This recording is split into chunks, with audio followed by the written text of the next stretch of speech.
front. What's wrong with the front row? Yeah. James, haven't you been to a thing this morning? Was it about skills? Where were you this morning? It was Sunderland College. Uh-huh. It was fantastic. Yeah. We were missing anyone from the schools, though, which I thought was a big miss. Everyone else was really insightful. Uh-huh. So I expected you to be in the front. Dennis, I expected you to be in the front. All right.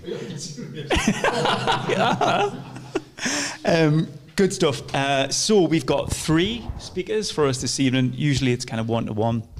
So we've got a panel, so no pressure on Lee with 4 microphones. To my left here, we've got Paul Butler. And in the middle there, we've got David Hutchinson and then Kevin Howell on the end there. What I'll do is I'll start with each one, and then we'll ask a couple of questions, and we'll probably just go off-piste as we normally do. Please just shout up. We've got a nice tight number tonight, so you can just shout up, make really interactive. Gives me a break as well from thinking of questions if you want to throw some out. Usually we wait at the end, but if it's in context, just chuck it out.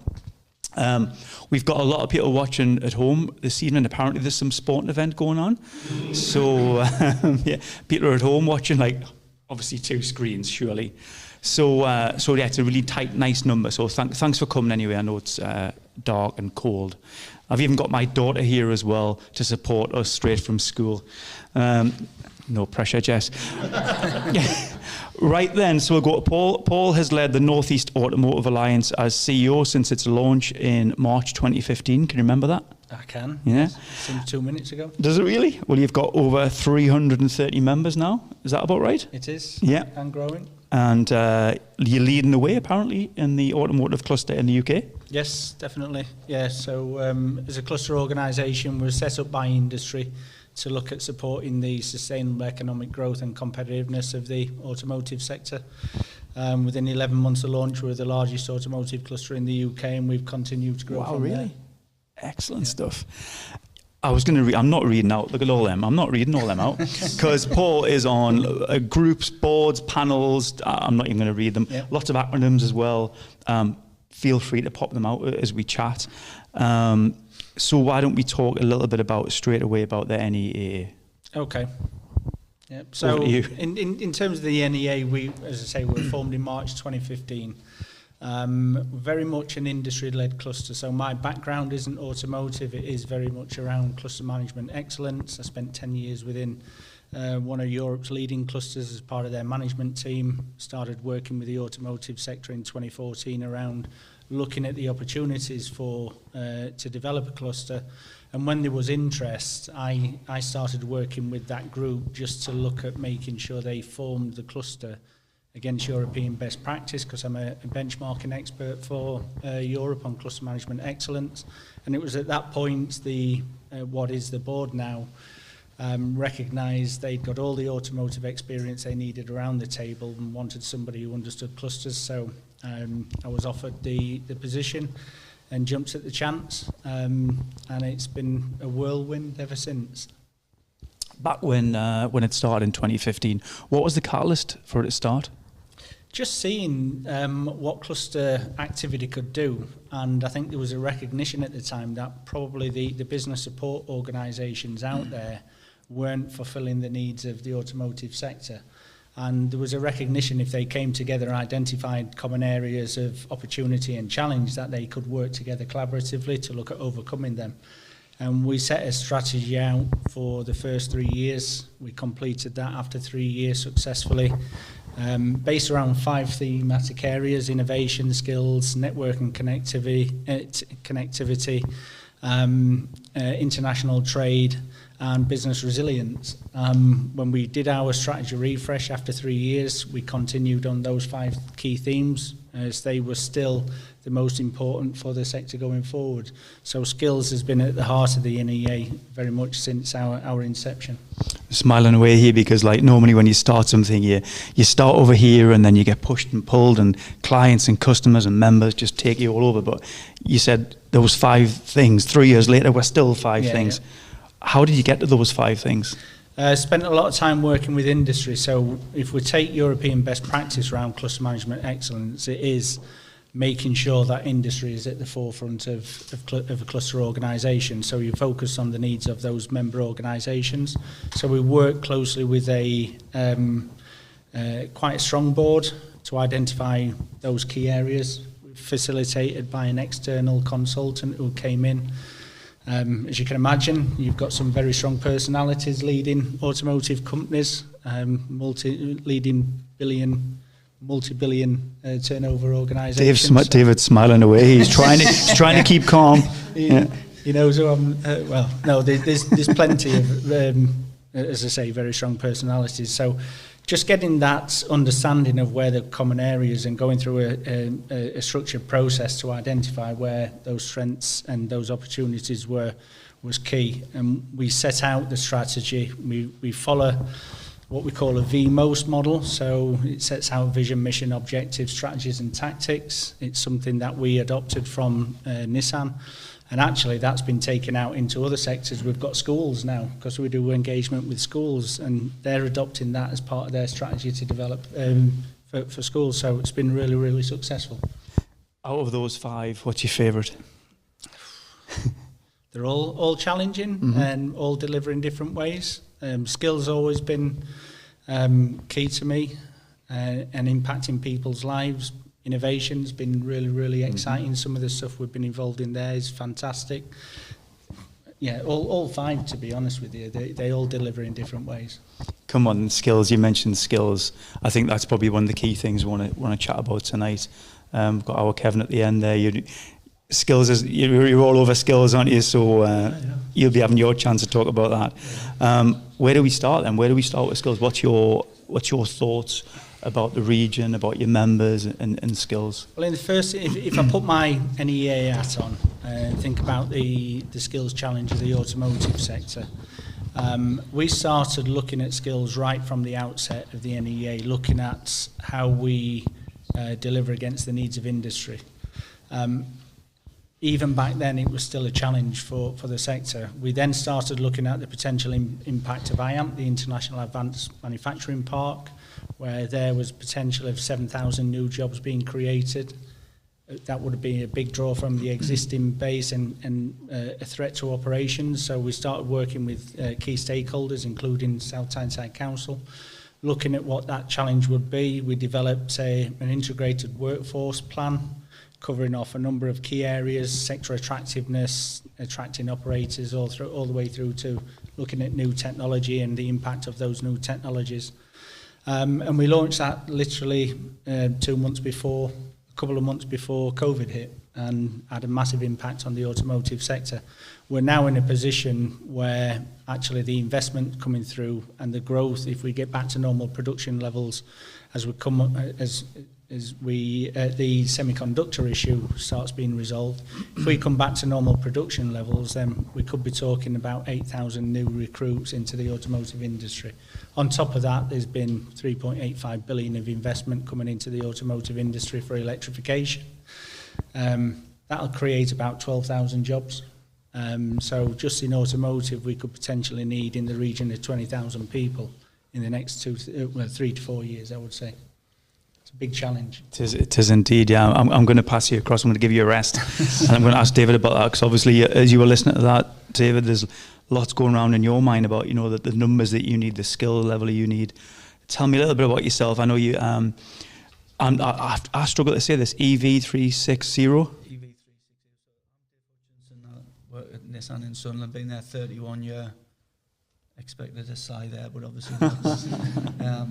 And obviously seen a lot. I think, as Paul's mentioned, we've been through a little bit of a turbulent time in the automotive sector, particularly coming out of COVID, and probably didn't see the semiconductor crisis, but it has had a huge impact on our operation and right across the North East for the automotive sector.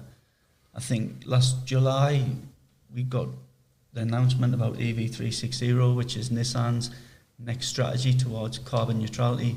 It was a £1 billion investment for the region, broken down into 3 factors. So it was Nissan committing to the next electric vehicle, I think 2025 targeting. But on the side of that, Envision creating on the IAMP a new gigafactory, which has got the opportunity to grow to 3 stages and have capacity, I think, for up to 500,000 batteries per year, to give Nissan obviously back to our full capacity, pretty much 100% electrification, which is obviously the drive. And then a microgrid where we're going to increase the solar and the wind farm alongside the council, and again, getting towards that neutrality. And I think from a skills perspective, whilst that brings a lot of opportunities, we recognise it does also bring a lot of challenges along with that. It's interesting you talk about, innovation and renewables and solar and all these things, and these are quite new jobs, new careers. So is that where there's a gap then? So, we've got our kids sort of leaving schools and universities and then they're not aware of these positions? I think that's a key word for me, is awareness. Okay. And I think first and foremost, we've got to raise awareness, and I think we've got to look at how we get that from the schools all the way through to our current employees, and looking at sustainability and making sure people that are aware of everything that they do in their day-to-day life and the impact that has. You're dead right. It's really interesting. They don't know what they don't know. So in terms of educating them or making them aware, how does that happen? I think for us, we're looking at next year introducing to all of our workforce an environmental awareness course. So we'll try and put as many of the people through. I think it's a 3-year programme to get our 6,000 operators through that. And again, that's all about raising that awareness as we're on this journey now for carbon neutrality for NEAA. Good stuff. We'll let you have a rest as well. Kevin, we'll move over to you. So, CEO, Howell Technology Group? That's CEO, right, is that always CEO? CEO, Chief Exec, I'll Yeah. take anything, yeah. Okay. Yeah. So you were here once upon a time? We started in One Trinity Green, yeah. Originally, I was born in South Tyneside, and we've got an awful lot of family here, so put roots here. I think we're starting 215 in here, the first unit. Right. So Sarah helped us with that, with my wife's good friends with my wife, and she signposted with here to Gren. And the rest is history, really. We've grown from here. We took bigger units. And then we moved to Hebburn around 2-3 years ago, renting a place there. And then this year, with some help from South Tyneside, we managed to buy a premises. Yeah. So we bought that out. We're not a massive company like these. We're like just short of 40 staff, but we do have offices in London, Belfast and Edinburgh. So, yeah, we're very busy. And unlike these guys, our business got really busy during COVID because we've always done remote IT solutions and security. Okay. So when COVID happened, everybody went home. When working in an office, all of a sudden everybody's data's on people's kids' laptops, iPads, and they're working on kitchen tables and say, how we're securing this, how we're making sure we're compliant. People just rush things, and then things are coming back now to a hybrid working journey. But still, there's a lot of complexity around that and how we see how that works. So there's a lot of stuff going on, and there's a lot of good news around that. We'll partner with Microsoft. We'll have a Centre for Excellence in South Tyneside. So we've got a lot of apprentices coming through. I know you've helped one of our apprentices back in the early days with marketing as well. So she's now done her degree. She's head of marketing. So it's a big thing for the region. We're keen to promote that in the region, build it out with South Tyneside.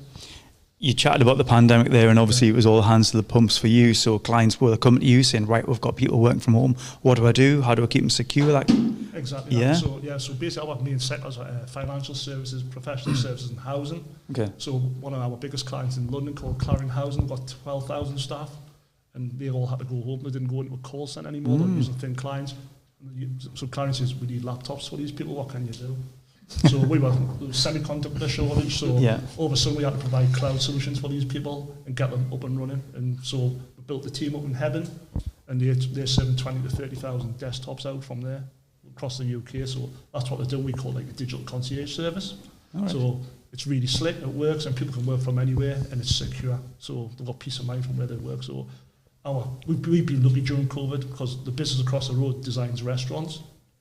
They practically got wiped out. Right. And everyone goes, oh, you've been really good, and we've been fortunate because we could have been on the flip side of that. It's been good for us. So we're humble what we do realise. We got lucky, so and it hasn't been as good for other people, so we try and give back as much as we can. Yeah, no, respect it, because you're right, you do have to be humble, don't you, because lots of people are going through it.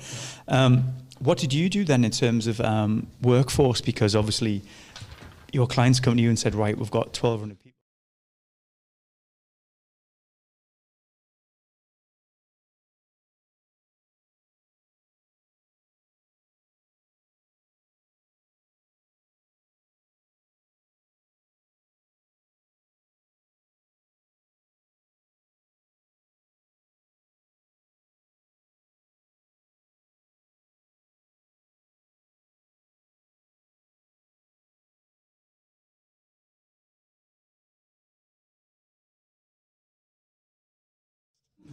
So obviously staff for you then. So everyone's come to you, I need help. Yeah. Where did you find the team, or were you working around the clock? So we've got people around the country, so they can work from home. So if we can't have people working from home, no one can. So we've got staff London, Liverpool, Belfast, Edinburgh, the dotted around the UK, but our head office is Heaven, so they can't work from anywhere. So where you need smart hands and people building stuff, we do get extra apprentices and staff in Heaven. So we did do that, but one of the problems that we had is that everyone called it the Great Resignation during COVID. So people who work in the city and banks and lived in London, they just up sticks, sold the house and bought lovely houses in Farrar or wherever in the Lake District, some even abroad, and they could work from anywhere. And also, that because anyone could work from anywhere, our salaries went up through the roof as well. So it wasn't regional anymore, so we had to compete with London salaries and more. So our cost of workforce went up significantly as well. So that was a challenge that we weren't expecting. And unfortunately, even though we work with Microsoft were poaching some of our staff as well. So it was a bit of a nightmare because the tech sector is so hard to have these cutting-edge skills, and once you've got them, people want their people, and then if they've got big, large orders and they can't deliver them, they'll just pay over the odds to get the people in, so that's a challenge for our business. Still is. But in terms of your pricing then, do you look at that commercially and say, well, we're going to have to pass this on to our clients? We try not to, but we do have to. Everyone's got supply chain issues, and so we're not away from that, so we do have to put our prices up, but we try not to. We try to keep it in line as much as we can, but we've cost, do a lot in the housing sector and the supply chain, everybody's energy costs, we've got data centres, with IT equipment in. We've just got one customer here that paid £10,000 a month for the electricity bill, now £120,000 a month. And they're saying that isn't an IT decision about moving that to the cloud, it's a case of that's a board level decision now, we haven't got that for finance, so we say, well, move that workload to the cloud, you can decommission them servers, so we'll help with that, but there's some real challenges for business out there, and we're seeing that every day.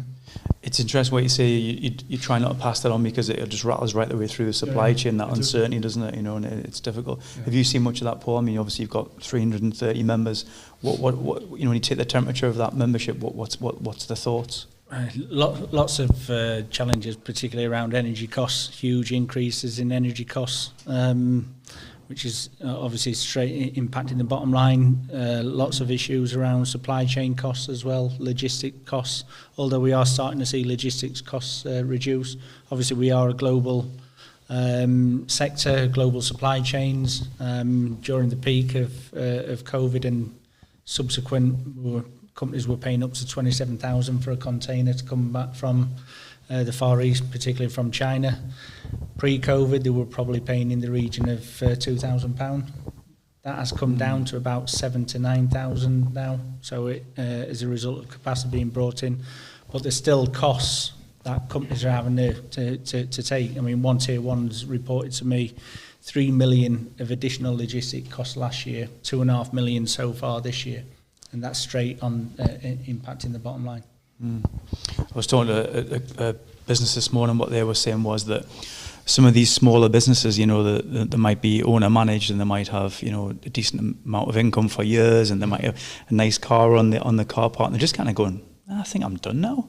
I'm just going to retire, and without much sort of succession planning behind. And it's sad that we haven't really had that forefront or the heads up really to be able to do that. So in terms of succession planning from skills, I mean, do you see when Great Resignation, for instance, has that left a gap then? There's definitely been a gap within our sector as companies have right-sized to try and align with the production schedules of Nissan linked to issues around semiconductor. People have been lost to the sector. They've moved on, they've gone into other sectors. As we start to grow, we've got to try and attract those people back in, which is going to be difficult. It's a fantastic sector to work in, but it is hard. But there's lots. David and I were talking earlier. There's lots of opportunity within the sector for people to come in and to grow and to really move forward with their careers. I mean, and it's a really exciting opportunity as well, given the focus on electrification. Undoubtedly, we're leading the UK in the electrification revolution. We've got the very first ever gigafactory with what was the Nissan battery facility. Now run by Envision. You've got the Nissan Leaf, Europe's most successful battery electric vehicle. We've got a new battery electric vehicle coming forward as well. We've got the full complement of power electronics, machines and drives. And basically, if you take the battery as the new fuel source, and you take the PEMD or power electronics, machines and drive as the new engine, we've got every single aspect of that, which other regions don't have in the UK. So we are really bucking the trend in terms of the level of investment. And I know there's going to be more investment coming into the region as well. You're saying all these acronyms and I'm thinking like flux capacitors and dilithium crystals. And yeah. So in terms of the workforce, are we bringing people into the UK then because of that gap, or are we trying to upskill who we've got? We've got to do all of the above, really. Yeah. Identify where the skills gaps are, and that really leads on to why we applied to lead the North East LSIP Local Skills Improvement Plan. So we were recently nominated as the lead ERB or employer representative body to lead that development for the North East region. So if you take the North East in three, you've got the North of Tyne, you've got the Tees Valley, and then you've got the middle. The NEAA will lead the development of the local skills improvement plan in that middle area. The Chamber of Commerce have got the North of Tyne and Tees Valley region. We only went for that middle piece because that's where we've got strengths in automotive. But given the work we'd done previously with likes of South Tyneside and Sunderland to look at the impact of IAM, we've taken that model and will replicate that model in the other sectors. So in the first phase of the Local Skills Improvement Plan, we'll focus on advanced manufacturing, digital, construction, health and health science, and transport and logistics, and we'll develop an employer-led skills plan. So very much engaging with employers, trying to understand their future needs and their current needs, working with providers in the region then to make sure we provide against that and really put forward a process and a plan that people can buy into and work. So we'll focus on those first 5 sectors initially. We'll submit a plan in end of May next year. From June onwards, we'll then look at refreshing those first 5 sectors, but then also broaden it into other sectors as well. So we're broadening the reach of the Local Skills Improvement Plan. And the plan really from DFE, Department for Education, is this will be an iterative process that we do, and we continue to work with employers, putting them at the forefront of the process to understand what the skills requirements are. So it's really, really exciting times at the moment. Yeah. Kevin, if I ask you a question, what's your thoughts on that? And as an employee hearing all those good ideas, does that music to your ears now? No, it is really good because we partner with some local schools in South Tyneside. One of the ones with customers is Harden, and they've got an academy with South Shields Football Club for sports science, but we also do a tech side of that as well. So some of the kids coming out of school, they're not fit for purpose. The skills who come straight, even to an apprentice, they're not getting the right skills that we need. So we're trying to put a bit of a steer there and help with that. And with partners like Microsoft, and they're putting funding in there. So we've got apprenticeships there as well. So we want to see in the last year, make sure they've got these skills before they come on board as an apprentice, because a good career to be had. Because IT, you go across all sectors, as you know. So we were talking around big data, around Nissan and all that sort of thing. It's a key thing, and it's not going away. And the digital skills, the cloud skills, the security, it's in demand. And we can't get enough people, and the salaries are 2-3 times what they were a year ago. And we're struggling to retain good staff because big companies will come and take it away. I'll use a Premiership analogy. We're not Man City, you know what I mean? We're a smaller company in the Premier League delivering, but it's hard to compete against them big boys. So it was a Steve Jobs saying, he said, yeah, I'll join the Navy, like the big one, be boring, got a job for 25 years, or be a pirate and do something disruptive. We're the pirates, but in a good way. So, but that's what I like to see myself. So everyone gets cutting edge tech. We send people to Seattle in America, they get all this R&D. Kids don't see this, so we take them across there, get really good exposure, and that's what we want to do, and bring that tech sector back in the North East and South Tyneside. We want to build it out here. So I was really passionate about getting our head office in South Tyneside because I was sick of going to London and Edinburgh and spending all my weeks away to do it. Why am I doing this? Yeah. We've got good people in the North East. We can build a tech centre of excellence here, and that's what we're trying to do. So Paul, hearing that then, is it on employers to come to you, or do you come to them? Like, how do you get that message? So we'll start by engaging with other employee representative bodies within those key sectors. So the idea is we'll work with the management team within those ERBs, get access to their membership. We'll start initially by going out and surveying people. So, well, firstly, I'll take one step back. We're doing a lot of research of existing material that exists. Obviously, all these organisations have been looking at skills and the challenges, so we'll look at that existing data. We'll then go out to their membership and to the broader networks within those 5 key sectors with a survey to get some more high-level data. We then move on to drilling down into workshops, and we're planning on having probably around 30 workshops across those to really drill down on what the issues are, bringing in the providers to work in with us in that instance as well. And then we'll develop case studies as well, looking at SMEs and the challenges of their growth, looking at some of the larger companies like Nissan and what their challenges are. And all of that will culminate from those 5 sectors into one 30-page report. So it's going to be quite high level, but there'll be an awful lot of work in the background behind it supporting those 30-page report. And then one of the key aspects of it really is the fact that providers will have a statutory requirement to deliver against it. So this really does have teeth. The providers have to deliver against it as part of their curricula. Ian, can I ask a question here, please? You can do. Go for it. Just while you're thinking about what to say, if anybody else wants to have a little think as well, it looks like we're in a Q&A session now. Kick this off. No, I just think it's quite relevant. Yeah, go for it. I've run a business for about 35 years, based in Felling until about 9 years ago, then moved to South Tyneside. And the reason we moved from Felling was in those days I employed a staff of about 20 persons. People were leaving, natural wastage, and I couldn't get the skills to replace them. So made a decision about 9 years ago that I would outsource absolutely everything I could. So we've gone down from 20 to 3 over the last sort of 10 years. And it's quite profitable. Our turnover's gone up, our profits have gone up. But to me it seems a little bit unfair that we're not employing people because we can't find the skills that we need, so everything is outsourced. And unfortunately, outsourced outside South Tyneside. I'd love some comments on that, please. Before you do that, I normally speak into the microphone what Kelvin's just asked. Right. That is the longest question I've ever heard, Kelvin. Good question. So if you could summarise what Kelvin said there. It was a statement here.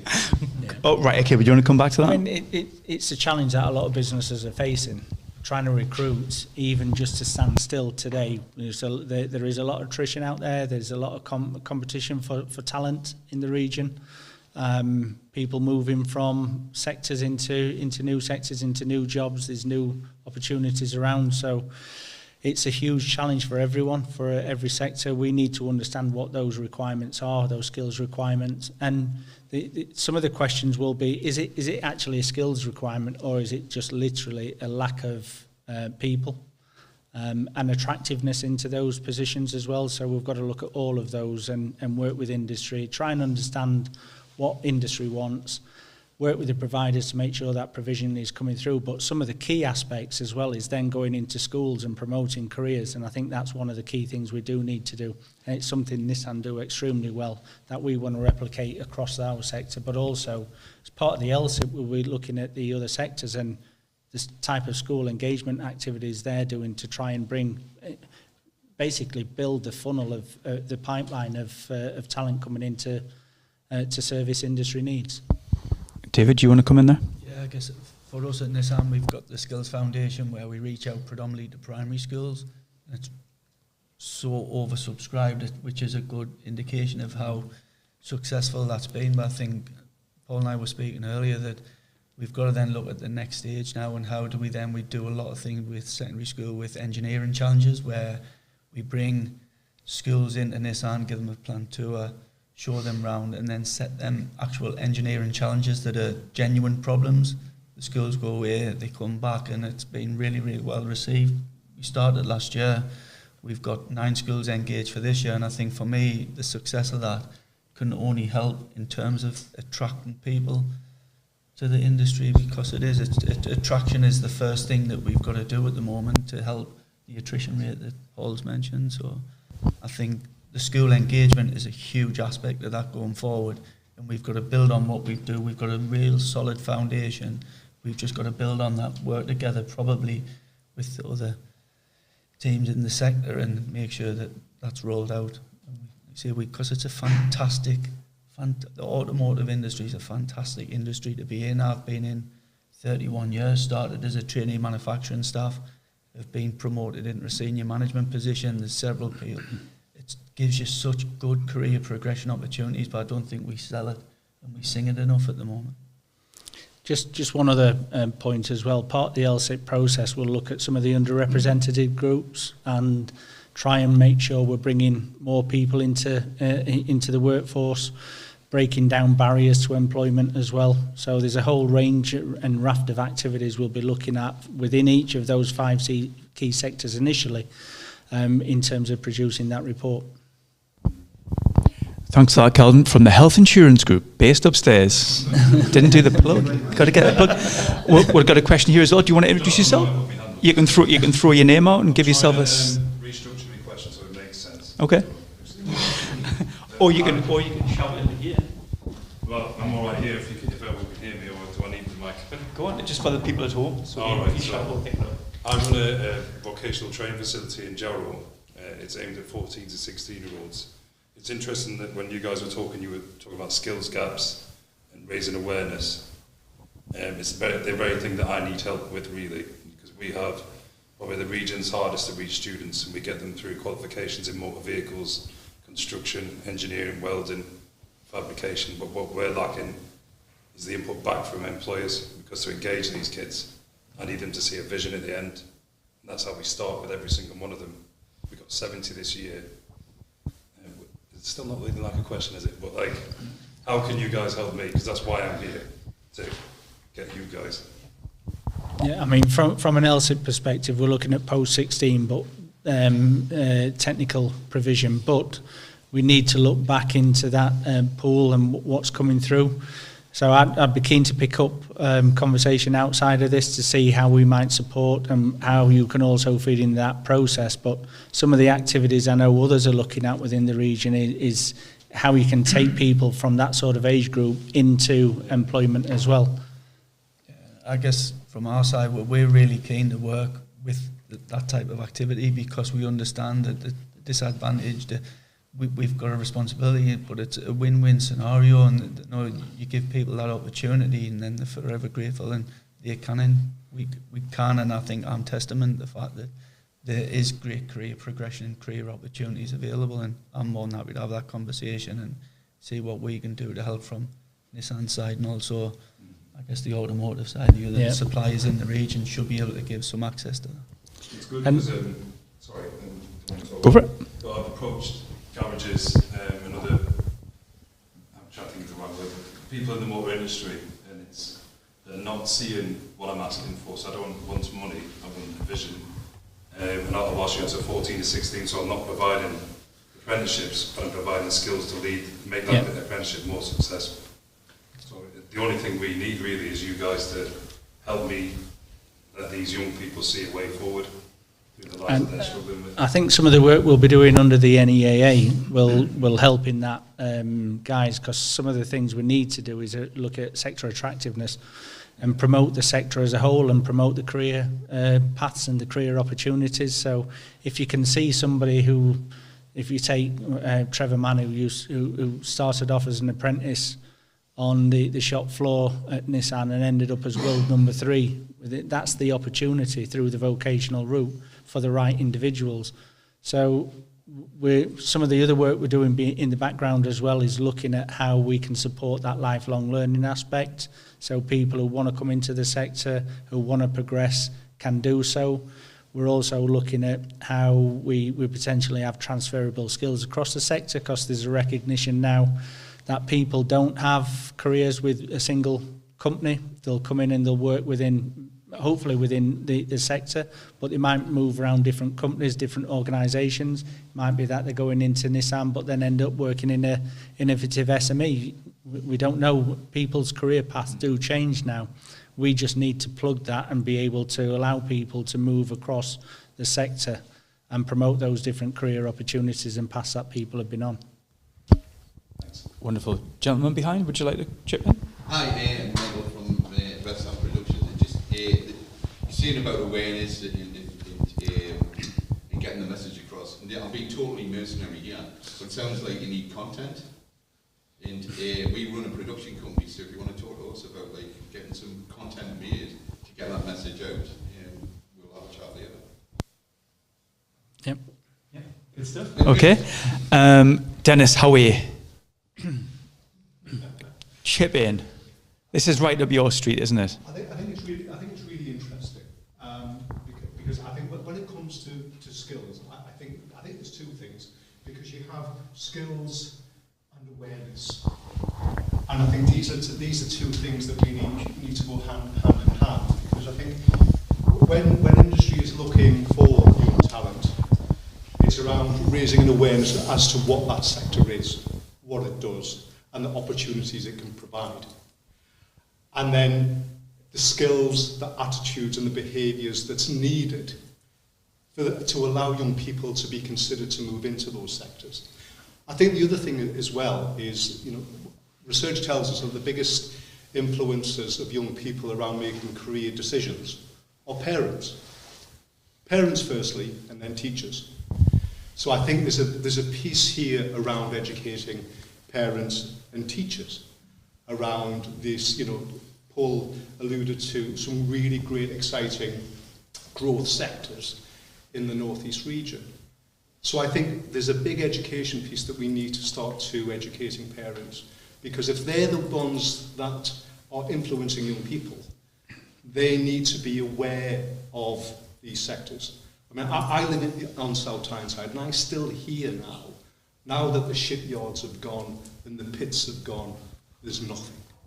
And that can be quite damaging for young people that are starting to make career-related decisions.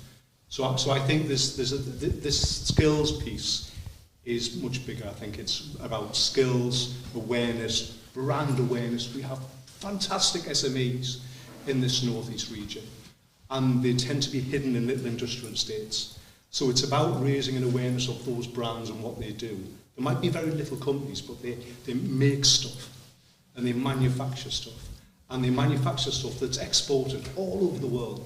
So I think there's a bigger piece here around skills, awareness and brand. And part of it, I think, as well links back to some of the exciting opportunities around the impact of the automotive sector on net zero. If you look at the pace of change and the move to electrification, it's phenomenal. So people involved in that making those cars and providing the parts are contributing to a sustainable future for the planet. Also, in terms of digitisation, it's huge. The automotive sector is a fast adopter of new technologies. So actually, there's a lot of technologies going into the manufacturing facilities, digital technologies, which are really putting us at the forefront of that. And I believe, as a region, we're ideally placed to become a centre of excellence for industrial digitalisation. We have the most productive car plant in the UK, if not Europe, with Nissan. And if you look at the stats that back that up, we produce something like 16.5, in normal times, pre-COVID, pre-semiconductor, we produce something like 16.5 vehicles per full-time equivalent. The UK is 9.1, Europe is 7.4. And part of that is the fact that we're also highly automated, although there's still opportunities in automation, but we have a lot of industrial robots per 10,000 employees as well, which is a typical matrix that is measured on. So we're highly automated, highly effective workforce, highly efficient processes, perfect to adopt digital technologies. So we're doing a lot of work with government around made smarter and smart factories, connected supply chains. So it really is an exciting opportunity to come in, impact society with sustainable net zero products, but also exciting in terms of the latest technologies we're working in. Just picking up, go on, Dennis, you can... Just a question to the panel, because I'm really interested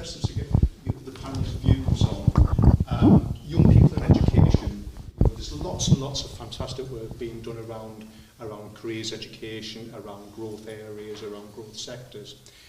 But we still hear from many businesses that young people are leaving schools lacking the attitude, the behaviour, the work ethic. Is that something that sort of the panel still see in your sectors?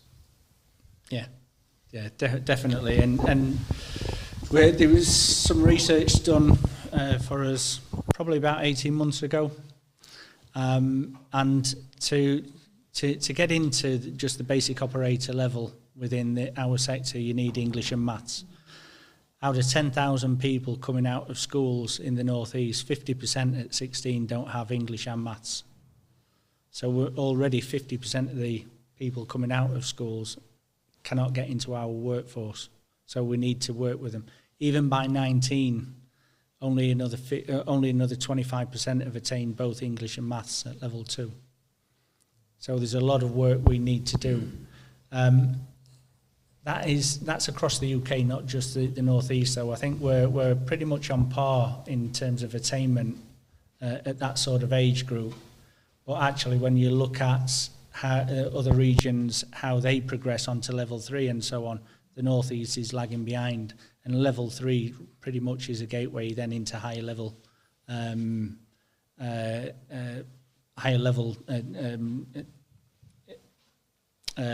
jobs and so on. And there's a massive step from level 3 to level 4, something like 30 or 40% uplift in salaries, normally around 25 to 30 age group. So if people want to progress and they want to get into higher level jobs, then they really do need those basic skills coming out of school then to be able to progress on. Did you want to come in there? Yeah, well, it's just when you were mentioning in English and maths, so a lot of the learners that we've had that have been, we put a lot of effort into getting young lads ready, young lasses ready for the apprenticeships, and one of the main things that only holds them back is the English and maths, but they've got the aptitude and the skills there for the workforce, but we're getting that barrier. It's just interesting to see that you've got the opposite barrier to what I have, isn't it? It seems like there's a barrier there that shouldn't really exist. And we find that when I approach people in construction and they say the same thing, or if we go to a welding company like A&P Tyne, and we'll have some of the best welders we've had through our books, and their work rate is brilliant, their timekeeping is brilliant, because I monitor all this, and they interview really well. But then it comes down to the maths, and they'll fall short. But the pressure is to get that maths more than what we really need in the workforce, which is the right person, the right skills, and the right aptitude, isn't it? Seems a shame. Yep. So school leavers, we always employ people with attitude. We don't have requirements come and do the maths and the English, and we'll put that through the apprenticeship. And some great staff have got through that, and they weren't academic, but they've got the right attitude. So I wasn't academic, and I've done all right, but I detested school. But when I got out of school, I flourished. So I think take that barrier there, you get some really good people. So we're seeing that, and yeah, it's just having the right attitude, I guess. But you're wrong about parents having that upbringing as well, knowing the value of a pound, and you know what I mean. So you can get some people here that can really have all the top grades, but they just haven't got the hunger and they haven't got common sense. You've got to have the right morals to get on in life. And it's a bit of a hustle. It's hard. It's tough. It's tough out there. And one of the challenges we see about getting some new starters with apprentices as well is when you left school and you went to a job, you want a workplace, you work people. Now it's hybrid working. People aren't in the office. So what's happened now? How do they know they're doing the right thing? They sat behind a computer screen on Teams. It's like, how's that? Just come out of school, life skills, it's tough. So we're having to adapt to that sort of thing, and so you come to the office 3 days a week and then you're doing that. So just different challenges that you can't foresee until you have to live them, really. David, I'm going to bring you in here because I think you're right, and I think we're looking at things that have been set in stone for so long, and we've got to look at now, and I guess it'll all come as part of this project where we've got to look in these people with English and maths, and how do we develop? So it shouldn't be that's it, you just set to one side. It's how do we bring them people in, if they are the right people, and how do we develop them and make sure that they're given that opportunity and given that career. So I think Nissan have been blessed in the past where we've had such a healthy pipeline, and now because of all the other options within the region, then no, we know we've got to adapt, and it's one of the key things that we're looking at in terms of skills, in terms of attraction, in terms of development, that we're looking at what do we need to do to make ourselves more attractive. I think we've got a huge task. I think we're right up for the task, that's most definitely, and I think that the comment about the parents and getting out to careers fairs, I went down to a careers fair last week, 2 weeks ago, down Bishop Auckland, and I was taken aback that the kids actually didn't know that we manufactured vehicles in Sunderland. They thought we were just a sales plan.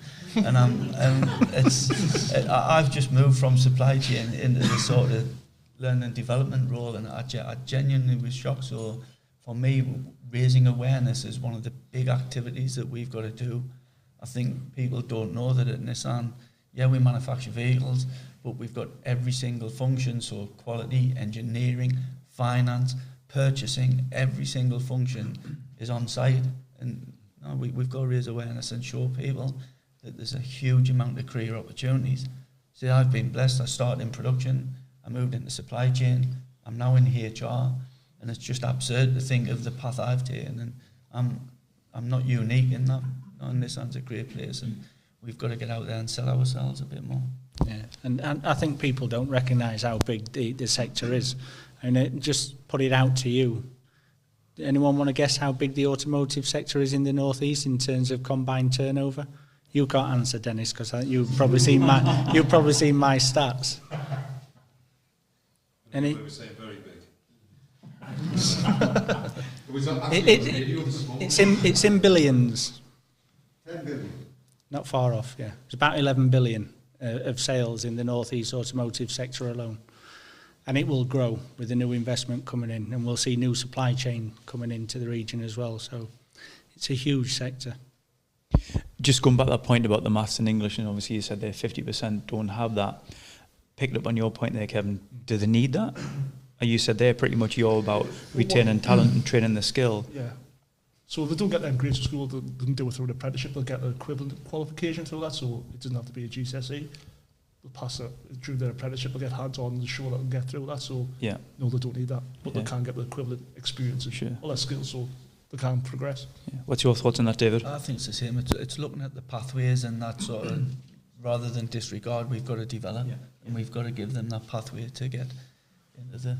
That's a quick question as well. Like, in technology, it's hard to get women in tech, so we're a big promoter for women in tech. We try to get more because there's not many people, not many women come out of school, want to do tech, they don't see it as a sexy job to do. It's those classes, but there's a lot of ranges there, and so we're trying to promote a lot of that in the region. Do you have that problem in your industry as well? Or? Yeah, well, I think we've been huge advocates for the STEM ambassadors, we try and promote as many and support as many STEM events as what we can, and we do get a huge benefit back, but again, I think we've been trying to run that, and we're not seeing the results that you would like, but we've got some great ambassadors at Nissan in terms of sort of female maintenance technicians, female engineers that have a huge success story. So we've got a lot to shout about. I think.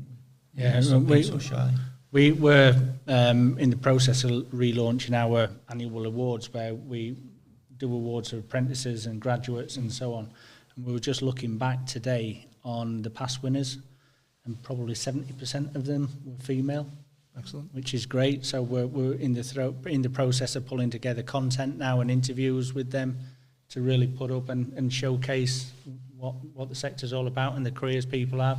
So these people who've won the award, Apprenticeship of the Year, maybe 4 years ago, what have they done in the past 4 years? They've been in Japan on placements. They've been here, there, and everywhere. It's phenomenal. Yeah, and that's raising the profile. That what you were asking before, you know. So our marketing team, like you say, you've got to sell the sizzle, not the sausage, don't you? So it's what my outcome is. What does good look like? Yeah. So I got to do that. I've got a question over here, Michelle. I'm just going to bring this microphone across to you.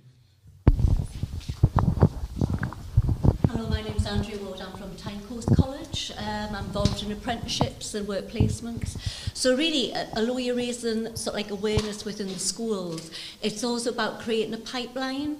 I don't know if any are involved in like work experience placements, whether you've had those in, and then progress them onto apprenticeships. I think that's really important, and I think it's important that the young people actually have regular contact with the workplace, and that work experience, work placements is a really good place to start.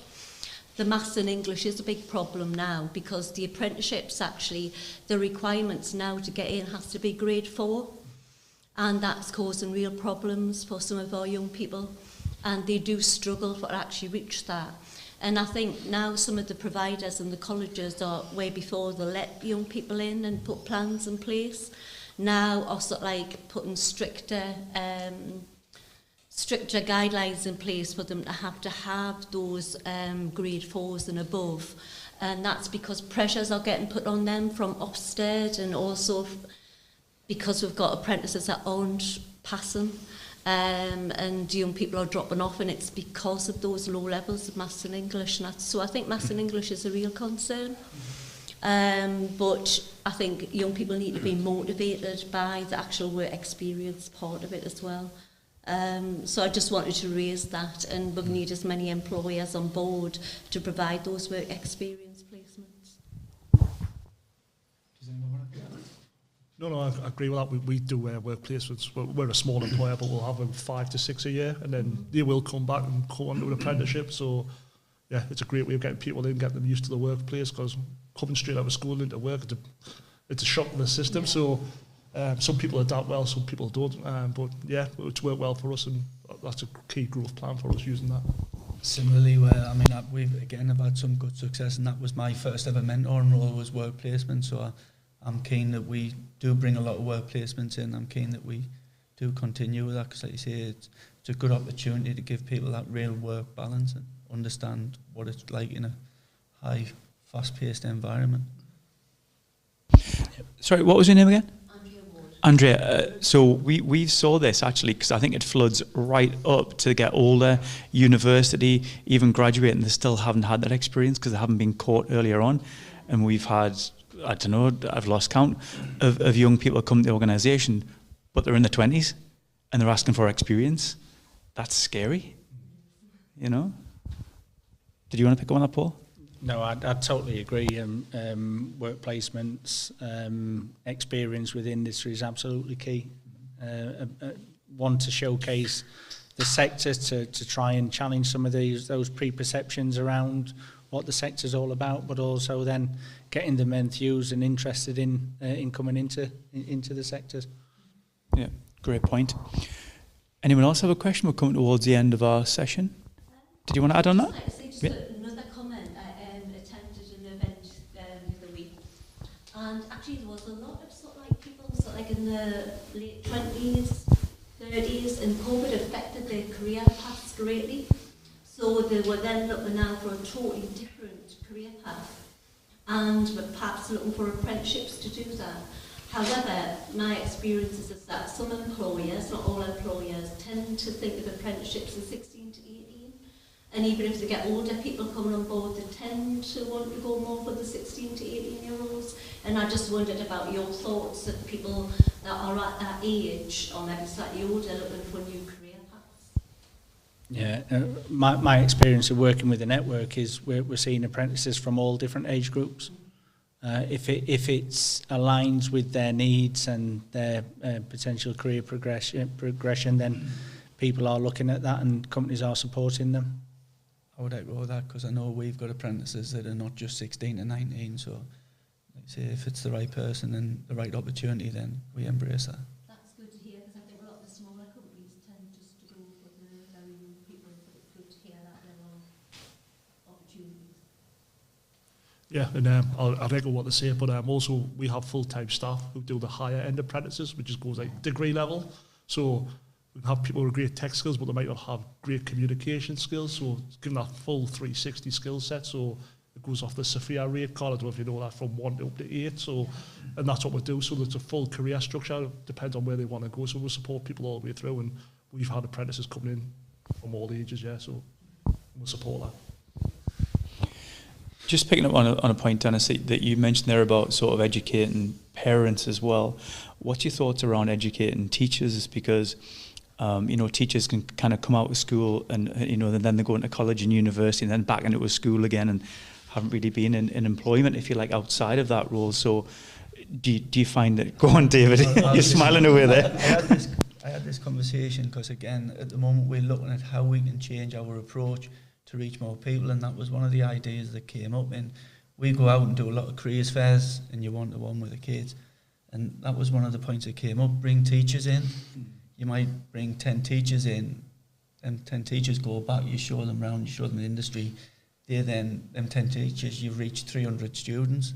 They contextualise what it's like within the industry, what it's like within the almost. So it's a really good point, and something that we're keen to explore, because it does give you a much wider reach. But I'm fully on board, and still every careers fair I can get to, and my team can get to, that we will support. But that is definitely another opportunity in terms of raising awareness, is going into the teacher side. Dennis, do you want to pick up on that point? I think it's really valuable. Can I ask the panel's sort of views and opinions on, we talk a lot about providing young people with work experience, and we appreciate the challenges associated with that. But then going back to your point, Ian, and what we were talking about, raising an awareness and educating the educators, so educating teachers. What's the panel's thoughts on potentially opening your business doors and providing a day's work experience to a teacher? I think the sector would love to do stuff like that. Definitely. I think one of the challenges is getting the teachers out of the classroom into industry to be able to see it. We would love to showcase what's going on within the sector. As you say, it is one of the key barriers we have.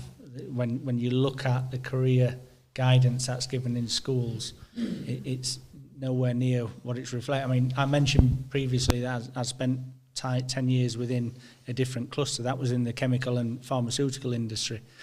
And 20 years after ICI had closed on Teesside, they were still referring to Wilton as ICI. Yeah, do you want to? I was just about to say that I just feel the health and safety guy. Hopefully, it's the hairs on the back of his neck's just stood up. What's happening? It's a fantastic curveball, that though, Dennis. I really like it. Did you want to pick up on that, Kevin? No, but we do something similar. We've got schools as customers, so we do lunch and learn. We'll bring the teachers in, and so tech changes every week. So we go in there, we'll have to show them, say, this is a modern Teams, you can do Teams classrooms, you can do this, use the tech in a better way, and this is how the students can work from home and secure. So we do a lot of that. And on our business part, we've got like a similar room to this, and we'll say, come in, because it's free. Lunch and learn, we're talking about Microsoft Teams, or we're talking about this, modern work and security, so you're not getting ransomware, because there's a bad world out there at the minute.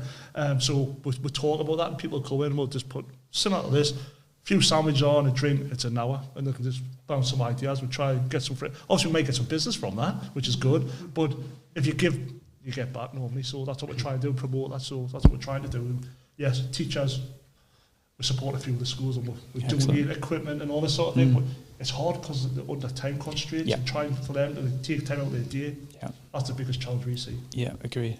Yeah. That's one of the day. I'm going to introduce myself as well. I'm James Crowley, by the way. Okay. I run the vocational training facility in Chowell. I'm sure I was sort of badly new at one of these sort of things at the end.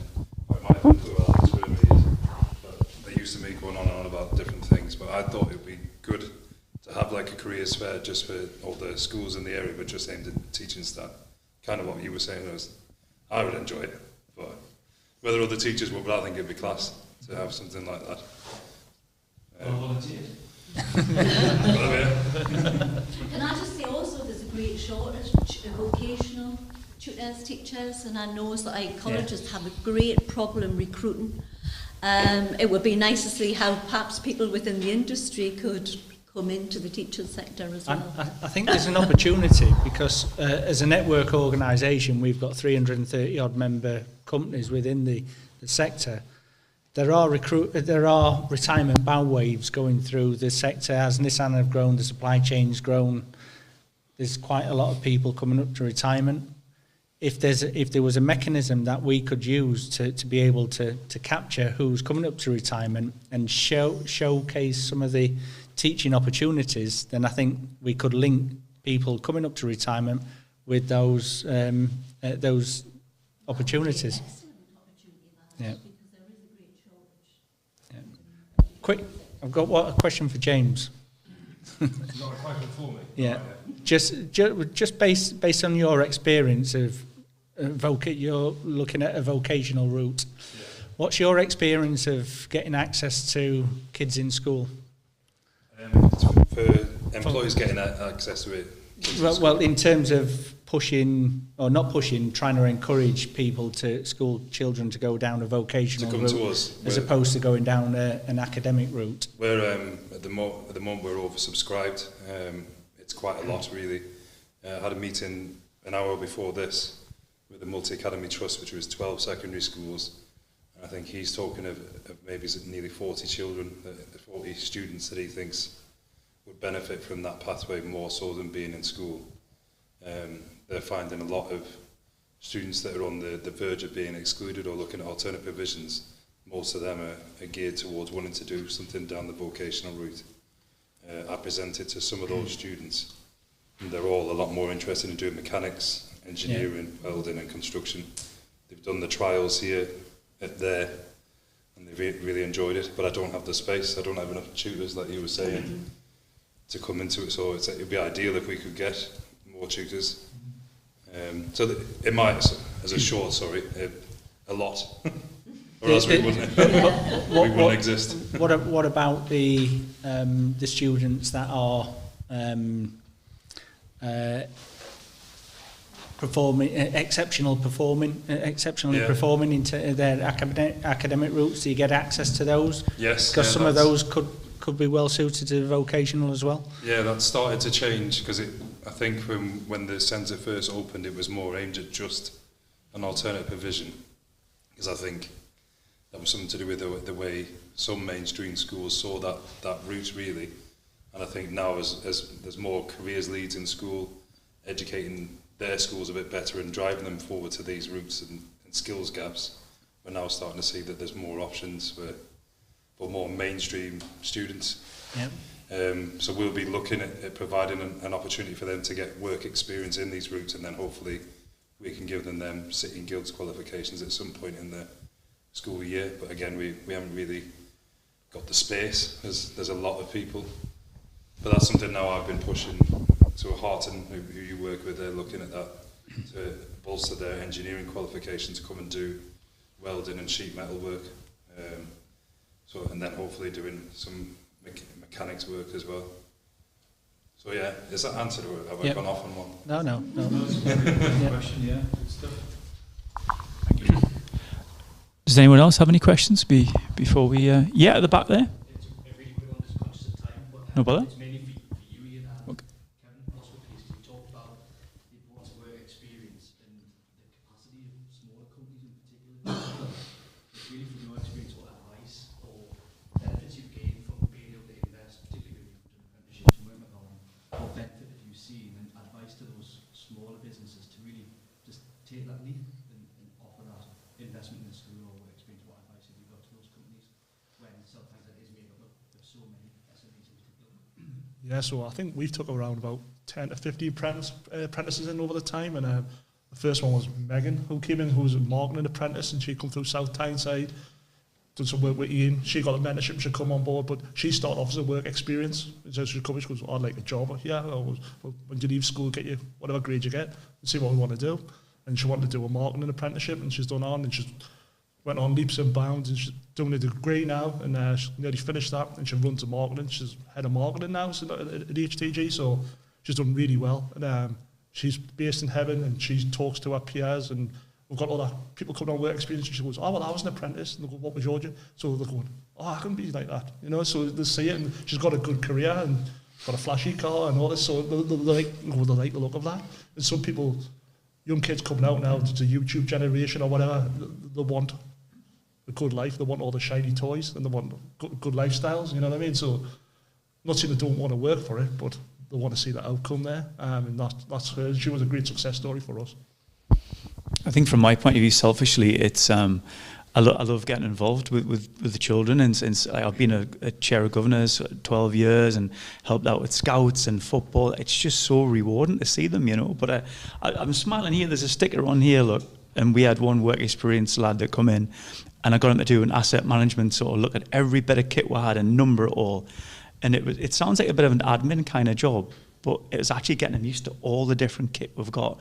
Research it, look online, what is that kind of stuff. And I smile when I see these bits because I know that they have done that. So actually, I've got all my kit done, and he's had fun, and I've had fun with it. So it's very much sort of, it's two-way street. You do get something from it, but I never go into these things with what I'm going to get out of it. It's more so I'm getting out of it, having fun by watching them. So I don't know if that answers your question. I think you're just particularly if you are struggling with recruiting, you know, all of the other pressures, particularly as a small business, it's probably easy not to offer that. So it's sort of what advice would you give to those companies who, in the back of their mind, are thinking, I haven't got the time, I haven't got the resources to do it. What is that long-term benefit? But I think you've covered that. Particularly when you talk about recruitment and skills development as well, it's that short-term pain potential for that longer-term gain maybe. You're dead right. It is hard from a small business, but once you begin to have a team, you can almost, so the team here, I can kind of go, I've just met this lad, he wants to come in, he's really good, can I hand him over? And I just back away. But what's good is because they can talk, like Misha here in the front, she joined me as an apprentice 2 or 3 years ago, and I watched her come through, and now, you know, Misha's talking about doing her degree and things like that. Dead rewarding, but it's brilliant to see. I mean, my daughter's at the back, she comes in the office, she can be around young people and watch their journey. I love that, and I actually love that. I hope it's not going live more than I've been at school. I'd rather wish she was here with me, because those skills, they're just amazing, you know. And I know we talk about maths and English and stuff. Sometimes I flippantly say, like, I was like you, Kevin, not the most academic, but actually my skill set is outside of school doing this sort of thing, and meeting and relationships and all that kind of stuff. So I'm going off on one here because, you know, as I say, at 12 years as a school governor, I kind of see the education system and the little gaps and the flaws that's in it. So don't get me started. Anyone else before we go? I know we promised you pizza, didn't we? Are we okay? Are we good? That was good. I enjoyed that. That was nice having a smaller group, because sorry Dennis, I should have pulled the chair up for you, because when I saw Dennis coming in I thought I'm having him, because he's all over this stuff. So yeah. Thank you so much for getting involved. Really enjoyed that conversation. Jensen, anything you want to leave us with before? No, I think we're great discussion, really enjoyed it. Yep. Yeah, probably, like, if anybody wants to get in touch, the door's always open. We're happy to talk with colleges and schools, and to open the door, just get in touch and I'll have a chat afterwards, pass me card on, it'd be great. Likewise, for me, I'm finding that element of the role I now undertake is so rewarding. So anything relating to skills, placements, work experience, not promising I can deliver everything, but I will certainly give everything a go.